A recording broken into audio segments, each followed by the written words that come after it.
உங்கள் favourite TV ஷோக்களை இனி miss பண்ண தேவையில்லை. ZEE5 இல் முற்றிலும் இலவசமாக காணுங்கள். இங்கேயும் எப்பொழுதும்.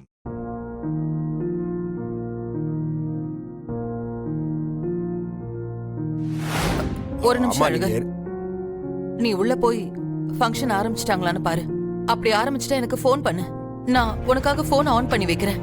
நீ ஃபோன் பண்ணதுக்கு அப்புறம் நான் அப்படியே யாருக்கும் தெரியாம வந்து ஒரு ஓரமா நின்னு பாத்துட்டு போயிடுறேன். இவ்வளவு தூரம் வந்துட்டீங்க, கொஞ்சம் தூரம் தானே, வந்துட்டு போயிருங்களா? வேண்டாம்ப்பா, சில விஷயங்களை தள்ளி வைக்கணும்னு சொல்ற மாதிரி சில நேரம் தள்ளி நின்னாலும் நல்லதுதான். ஒரு பிரச்சனை வரும்போது அதுக்கு ஒரு முடிவும் இருக்கும்ல, முடிச்சு வைக்கிறது நல்லது தானே. சரி ரைட்டு, நீங்க உள்ள வர வேண்டாம், யாரையும் பார்க்க வேண்டாம். ஆனா எனக்காக ஒரு விஷயம் பண்றீங்களா? இந்த ஃபங்க்ஷன் முடிஞ்சதுக்கு அப்புறம் நான் ஆதியை தனியா கூப்பிட்டு வரேன். நீங்க அவனை மட்டும் பார்த்துட்டு தான் போகணும். என்னப்பா சொல்ற? இவ்வளவு நேரம் நான் என்ன சொன்னங்கறத நீ மறந்துட்டியா? நான் உங்களை இங்க இருக்க சொல்லி கட்டாயப்படுத்தலாமா? ஆனா தயவு செஞ்சு நீங்க ஆதி ஒரு தடவை பார்த்துட்டு அவனுக்கு தைரியம் சொல்லிட்டு அதுக்கப்புறம் கிளம்பி போயிருங்க. பார்க்க மட்டும் தயவு செஞ்சு போயிடாதீங்க. என்னாச்சு, என்ன யோசிக்கிறீங்க? உங்க புள்ளமா தாருங்க, நீங்க எடுத்த முடியெல்லாம் மாத்திக்க வேண்டாம். ஆனா ஒரே ஒரு தடவை ஆதியை பார்த்து பேசிட்டு போயிருங்க. அவனும் மன நிம்மதியா இருப்பான், நானும் குற்ற உணர்ச்சி இல்லாம இருப்பேன். சரிப்பா, நான் ஆதிய பார்த்துட்டே போறேன். ஆனா ஒரே ஒரு கண்டிஷன். சொல்லுங்க. அவன் என்னை இங்க இருக்க சொல்லி கம்பல் பண்ணானா என்னை இங்க இருந்து போக விட நீதான் அவனை சம்மதிக்க வைக்கணும். நான் உங்களை ஆதியை பார்த்துட்டு போக சொல்றதே உங்களை இங்க இருந்து போக விடாம தடுக்கிறதுக்கு தான். ஆனா நீங்க என்னடானா என்ன வச்சு ஆதியை தடுக்க நினைக்கிறீங்க. அவன் வந்தா கண்டிப்பா உங்களை போக விட மாட்டான். இப்போதைக்கு வேணா நீங்க என்ன சொன்னாலும் நான் தலையாட்டிட்டு போறேன். ஆனா கண்டிப்பா நானும் உங்களை இங்க இருந்து போக விட மாட்டேன். என்னப்பா யோசிக்கிற? ஒண்ணு இல்ல, ஆதிகிட்ட என்ன சொன்னா உங்களை இங்க இருந்து போக விடுவான்றதை யோசிச்சுட்டு இருந்தேன். அதை நான் பாத்துக்கிறேன், விடுங்க. நீங்க ஆதியை பாக்குறதுக்கு ஒத்துக்கிட்டீங்களா? எனக்கு அது போதும். சரியா? நான் உள்ள போயிட்டு என்ன எதுன்னு பார்த்துட்டு உங்களுக்கு ஃபோன் பண்றேன். அது வரைக்கும் நீங்க எங்கே இருங்க. சரியா? சரி.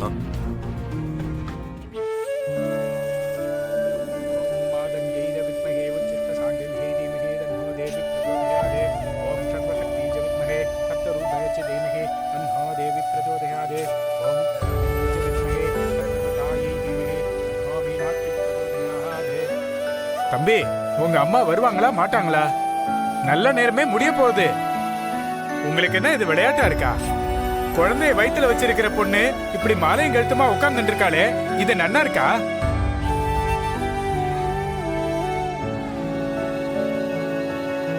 இப்ப என் மாமியார் எங்க கூட இல்ல. அவங்கள வர வைக்கிறதுக்காக தான் இந்த எல்லா ஏற்பாட்டையும் பண்ணோம். ஆனா அவங்க வரல. அதுக்கு நாங்க என்ன பண்ண முடியும்? அதானே, மாமியார் இல்லாத வீட்ல எல்லாம் மருமக இல்லையா என்ன? நாம வேற ஏதாவது ஏற்பாடு பண்ணுவோம். என்னம்மா புரியாம பேசிட்டு இருக்க? மாமியார் இல்லாத வீட்ல தீர்த்த விழாவே வைக்க மாட்டாங்கம்மா. இன்னும் கொஞ்ச நேரம் பார்க்கலாம், வந்துருவாங்க. இப்படி சொல்லி சொல்லிதான் 2 மணி நேரமா உட்கார்ந்து இருக்கேன். என்னவோ பண்ணுங்க. அதோ அழகர் வந்துட்டான். டேய், எங்கடா போன? ஆதியோட அம்மா வராங்களான்னு பார்த்துட்டு இருந்தேன். வந்தாங்களா? என்னாச்சு?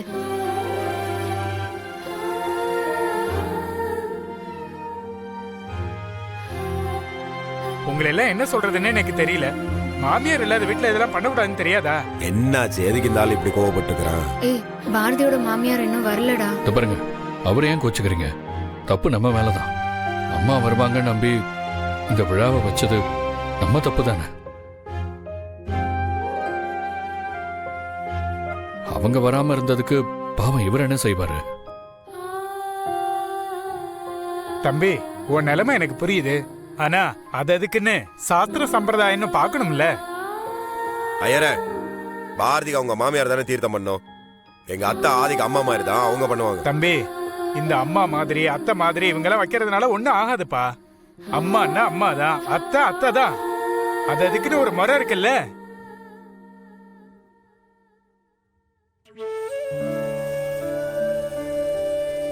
சரி ஐயரே, நீங்க தான் எல்லாத்துக்கும் ஒரு பரிகாரம் சொல்லுவீங்கல்ல. அப்படி இதுக்கு ஏதாவது பரிகாரம் இருந்தா சொல்லுங்க, அதையாவது நாங்க செய்வோம்ல. சொல்லுங்க, பரிகாரம் ஏதாவது இருந்தா சொல்லுங்க, பண்ணிடுவோம். பாவம் பண்ணதுக்கு தான் பூஜை பண்ணி பரிகாரம் பண்ண முடியும். நீங்க பூஜையே பண்ணாம பரிகாரம் பண்ண சொல்றீங்களே, என்ன பண்றது? இதெல்லாம் முன்னாடியே நீங்க யோசனை பண்ணிருக்கணும்.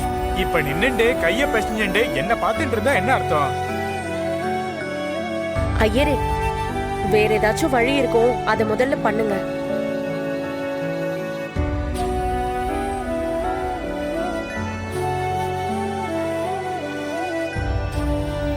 ஒண்ணு, இந்த பொண்ணோட மாமியார் வந்து தீர்த்தம் தெளிக்கணும். அப்படி இல்லைன்னா வாழ்க்கையில பேரம் பேத்தி எடுத்து எல்லாத்தையும் பார்த்து முடிச்ச 10 பெரியவங்களா பார்த்து கூட்டிட்டு வாங்க. அவங்க ஆசீர்வாதம் பண்ணா சரியா இருக்கும். அவ்வளவுதானே, நான் போய் கூட்டு வரேன். டா. தம்பி, ஆ. மாமியார் இல்லைன்னா பேரம் பேத்தி எடுத்தவங்க தான் வந்து செய்யணும். அதை நல்லா ஞாபகம் வச்சுக்கோங்க. டா, எங்க பாட்டி இருக்காங்கல்ல, இன்னும் என்ன 10 பேர், இல்ல 9 தானே, இருங்க ஒரு 10 நிமிஷம் கூட்டு வந்துடுறேன். இதுக்கு தான் என் பேராண்டி வேணும்னு சொல்றது. இப்ப பாருங்க, வந்த உடனே எல்லா பிரச்சனையும் முடிஞ்சிருச்சு. அம்மா, பேரம் பேத்தி எடுத்த 10 பேரை கூட்டிட்டு வர்றது சாதாரண விஷயம் இல்ல. இருங்க, முதல்ல கூட்டிட்டு வரட்டும், அப்புறம் பார்க்கலாம். ஐயோ ஐரே, போயிருக்கிறது என்னோட புருஷன். இப்ப எப்படி கூட்டிட்டு வராருன்னு மட்டும் பாருங்க.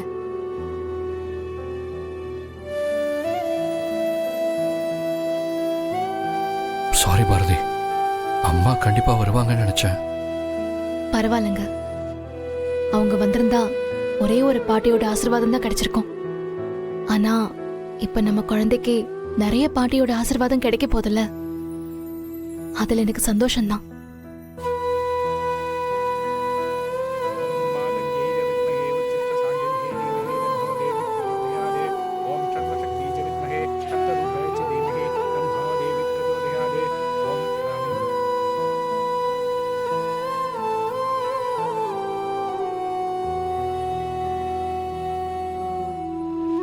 என்னாச்சுப்பா, ஃபங்க்ஷன் ஆரம்பிச்சிட்டாங்களா? எப்படி ஆரம்பிப்பாங்க? இந்த விழா வச்சதே நீங்க வந்து கலந்துக்கணும் தான். நீங்க இல்லாம எப்படி ஆரம்பிப்பாங்க? நான் வந்தா திரும்ப பிரச்சனை தான் வரும்பா. ஒரே ஒரு தடவை யோசிச்சு பாருங்க, எனக்காக யோசிச்சு சொல்லுங்க. நான் நிறைய யோசிச்சிட்டேன்பா. திரும்பவும் நான் அங்க வர்றது நல்லதில்ல. எனக்கு ஆதிய மட்டும் ஒரே ஒரு தடவை பார்த்துட்டு போனா மட்டும் போதும். அவனுக்கு தெரியாம பார்த்துட்டு போறதா இருந்தா கூட போதும். அதுக்கு ஏதாவது வழி இருந்தா மட்டும் சொல்லுப்பா.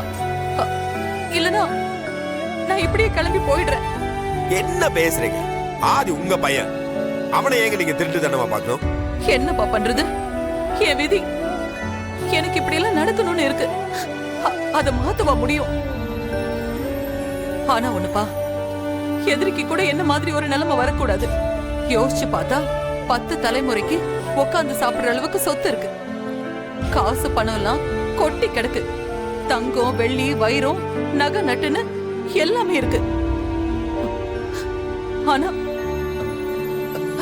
சந்தோஷம் இல்லையேப்பா. காசு எல்லா சந்தோஷத்தையும் கொடுத்துறாதுன்னு இப்பதான்ப்பா எனக்கு புரியுது.